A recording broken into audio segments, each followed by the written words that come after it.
Idol, ito yung naipon natin na barya dito sa Japan sa loob ng 4 months.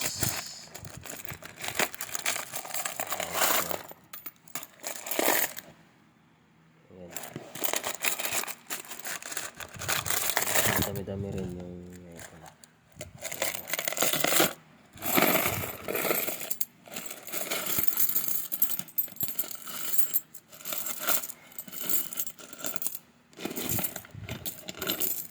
Ayan siya mga idol.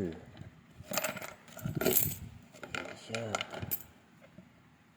Ayan, sa loob ng 4 months may naipon tayo na barya. Hindi ko na to bibilangin sa pero pag napuno na to so ako sa bibilangin. Kahit paano may naipon tayo dito sa Japan. Yan, ito yung naipon ko sa Japan.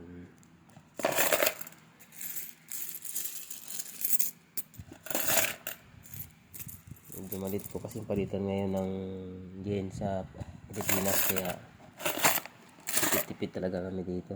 Yan lang po naipon namin sa loob ng 4 months.